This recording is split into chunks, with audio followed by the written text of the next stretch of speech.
अस्सलाम वालेकुम नाज़रीन, आप सबका इस्तकबाल है एचएन न्यूज़ में। मैं आपका होस्ट मोहम्मद अज़हरुद्दीन। आइए बढ़ते हैं तफसीलात की जानिब। एचएन न्यूज़ में आप सबका इस्तकबाल है। आइए नजर डालते हैं आज के अहम खबरनामे पर। कुल हिंद कांग्रेस के सदारती इंतखाबात में मल्लिकार्जुन खड़गे ने शानदार कामयाबी हासिल की। इस इंतखाब में मल्लिकार्जुन खड़गे को 7,897 वोट मिले, जबकि शशि थरूर को 1,000 वोट मिले। मजीद 416 वोट नाअहल करार पाए। तेलंगाना के वजीर सियाहत श्रीनिवास गौड़ ने इंकशाफ किया कि चंद्रशेखर राव के बाद इनके फर्जंद तारिक रामाराव रियासत के चीफ मिनिस्टर बनेंगे। इन्होंने वाजे किया कि केटीआर तेलंगाना के मुस्तकबिल के चीफ मिनिस्टर है।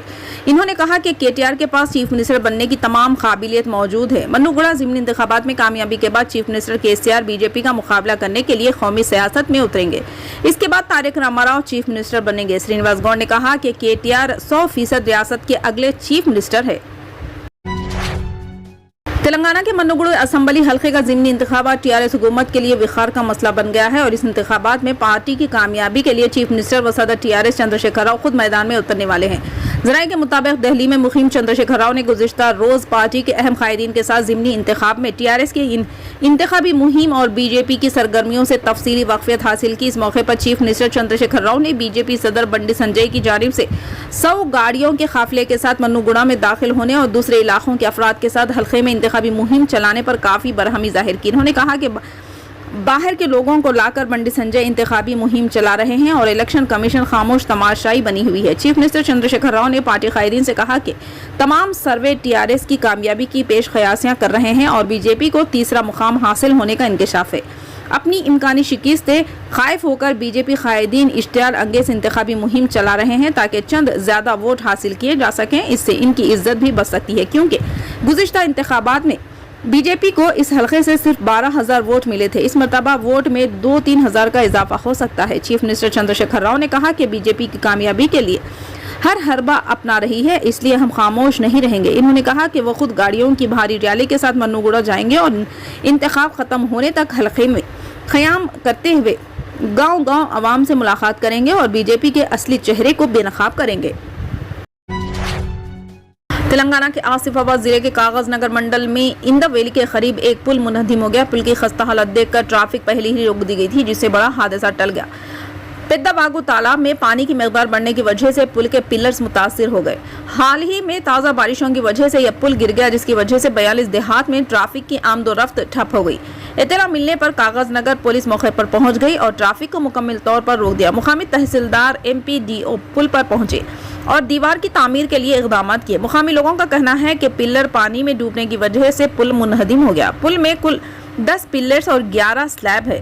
MLA कोनीरो कंपा ने मुनहदिम पुल का मुआयना किया। कागज नगर दहेगाम मेन रोड पर वाक़ इंदा वैली पुल की मरम्मत के लिए 2 करोड़ 90 लाख रुपए की मंजूरी दी गई, लेकिन काम अब तक शुरू नहीं हुआ। तेलंगाना के शहर आदिलाबाद के मारूफ और सीनियर शायर जनाब अब्दुल रहीम राही सरपरस्ते बज़्म कारवानी अदब को उनके दूसरी शायरी मजमूए ज़ख़म ज़ख़म ज़िंदगी बराए साल 2019 पर तेलंगाना उर्दू अकादमी की जानिब से तौसीफ़ी सनद व अवार्ड से नवाजा गया। काबिल सताइश यह है कि इनकी पहली शायरी मजमूए मंजिल हयात को भी सराहते हुए तेलंगाना उर्दू अकादमी ने अवार्ड से नवाजा था। अब इस खुशी के मौके पर इनके दोस्त व अहबा और बज़्म कारवानी अदब व इदारे अदब इस्लामी के अरबाब व अराकीन की खुशी का और सियासी समाजी अराकीन की मुबारकबादियाँ। इनके साथ अफराद ख़ानदान में खुशी का माहौल सरगर्म रहा। तेलंगाना के आदिलाबाद में 28 सितंबर को लापता 33 साला किरण कुमार की नाश गुड्डी बंधूर के जंगल में बरामद हुई। पुलिस ने किरण कुमार के कत्ल की वजह नाजायज ताल्लुकात बताया है। तफसीलात के मुताबिक आदिलाबाद के रामनगर का रहने वाला किरण कुमार एक लैब टेक्नीशियन है। इसने 7 साल कबल भाग्यश्री नामी लड़की से मोहब्बत की शादी की थी। उन्हें 2 बच्चे हैं। इसी दौरान 4 साल कबल किरण कुमार के रमैया नामी एक दूसरी लड़की से नाजायज ताल्लुकात कायम हो गए। रमैया के घर वालों को इन दोनों के ताल्लुकात का इल्म हो गया था और किरण कुमार को कई मरतबा धमकियां भी दी थी और किरण कुमार का रमैया के भाई चचा समेत 5 अफराद ने मिलकर कत्ल कर दिया और नाश को गुड्डी बतनूर के जंगल में फेंक दिया। पुलिस ने 5 मुलजिमीन में 3 को गिरफ्तार कर लिया।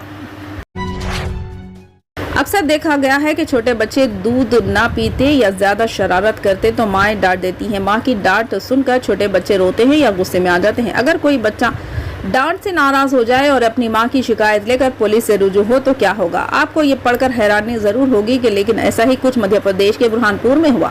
बुरहानपुर के डेटलाई गांव में 3 साल बच्चा अपने वालिद के साथ मां की शिकायत करने पुलिस स्टेशन पहुंचा। मासूम ने पुलिस से कहा, अम्मी को जेल में डाल दो, वो मुझे मारती है, वो मेरी टॉफियां भी चुरा लेती है। सब इंस्पेक्टर प्रियंका नायक ने मासूम को मनाने की खातिर इसकी मां के खिलाफ शिकायत लिखी। फिर बच्चा घर जाने के लिए तैयार हो गया। बच्चे की वीडियो सोशल मीडिया पर वायरल हो गई।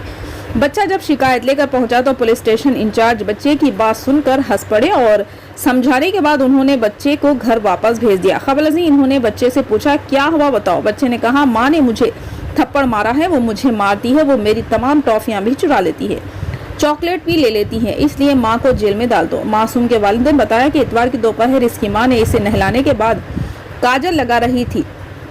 बेटा इनकार कर रहा था तो इसकी माँ ने इसे आहिस्ता से थप्पड़ मारा, जिसके बाद वो रोने लगा।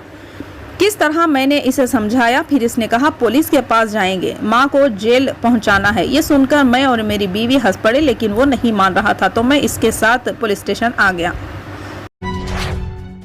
4 हिंदुस्तानी तारिक वतन जिन्हें सोशल मीडिया पर एक मजहब के खिलाफ तौहीन आमेज रिमार्क्स पोस्ट करने पर जेल की सजा हुई थी, इन्होंने सजा मुकम्मिल कर ली है और सऊदी अरब से वतन वापसी के मुंतजिर है। 4 हिंदुस्तानी में 2 का ताल्लुक उत्तर प्रदेश से है और हर एक का ताल्लुक पंजाब और बिहार से है, जिनकी उम्र 30 साल से कम है। मुल्क के जुनूबी हिस्से ऐसर इलाके में एक फर्म में काम कर रहे थे। इनमें से 3 ने तौहीन आमेज रिमार्क्स किए, जबकि एक ने इसे मोबाइल पर रिकॉर्ड किया। जब बाद में सोशल मीडिया प्लेटफॉर्म पर वायरल हो गया, पुलिस ने 4 अफराद को गिरफ्तार कर लिया, जिन्होंने अपने जुर्म का इतराफ कर लिया। अदालत ने उन्हें 5 माह और 5 दिन की कैद और 1000 रियाल के जुर्माने के बाद मुमलिकत से मुल्क के बदर करने की सजा सुनाई। 4 अफराद ने दिसंबर 2021 में अपनी जेल की सजा मुकम्मिल कर ली, ताहम वो जुर्माने की रकम अदा करने में नाकाम रहे क्योंकि इनके पास कोई रकम नहीं थी। ज़राए के मुताबिक इसके नतीजे में वो असल सजा से ज़्यादा वक्त गुजार रहे हैं। ज़राए ने मज़ीद बताया कि मुकामी सऊदी हुकाम ने इनकी माली सूरत हाल की वजाहत करते हुए कैदियों की हालत के बारे में आला हुकाम को आगाह किया और हाल ही में सिर्फ जुर्माने की रकम माफ़ की गई और इस तरह वो जेल से आज़ाद हो गए। कुछ तारिकीन वतन जो सोशल मीडिया के माहिर है, सऊदी अरब ने क़वानीन की खिलाफ वर्जी करते हुए मुसीबत में पड़ जाते हैं। माजी में एक व्हाट्सएप ग्रुप में एक तबसरे की वजह से एक हिंदुस्तानी की गिरफ्तारी हुई, जो मशरिकी सूबे में तकरीबन 1 साल की सलाखों के पीछे गुजारने के बाद रिहा हुआ था। वो एक सीनियर मैनेजमेंट एग्जीक्यूटिव था। मरकजी हुकूमत ने सुप्रीम कोर्ट में हलफनामा दाखिल करते हुए एक साथ सिविल कोड के निफाज के लिए दायर दरख्वास्तों की मुखालिफत की है। मीडिया रिपोर्ट्स के मुताबिक हुकूमत ने सुप्रीम कोर्ट से कहा कि ये एक पॉलिसी मसला है जिस पर फैसला करना पार्लियामेंट का काम है। अदालत पार्लियामेंट को इस हवाले से कानून बनाने के लिए हिदायत नहीं दे सकती। पार्लियामेंट को किसी भी मामले पर कानून लाने का खुद मुख्तार हक है। कोई बैरूनी अथॉरिटी इसे कानून बनाने की हिदायत नहीं दे सकती। लिहाजा मुल्क में एक साथ सिविल कोड के हवाले से सुप्रीम कोर्ट में दायर दरख्वास्तों को खारिज किया जाए। मामले की संगीनी को देखते हुए मुख्तलिफ मज़ाहिब के पर्सनल लॉ का मुतालिया करने की ज़रूरत है। इस वजह से मरकजी हुकूमत की दरख्वास्त पर 21वें लॉ कमीशन ने पर्सनल लॉ का मुतालिया किया और मुख्तलिफ स्टेक होल्डर से राय तलब की और अपनी वेबसाइट पर रिफॉर्म ऑफ फैमिली लॉ के नाम से एक मुशावरती पेपर अपलोड किया। हुकूमत का हलफनामा एक साथ सिविल कोड के हवाले से दायर दरख्वास्तों और इस सिलसिले में अदालत की मुखालिफत के खिलाफ है, लेकिन ये नहीं कहा जा सकता ये एक साथ सिविल कोड के भी खिलाफ है।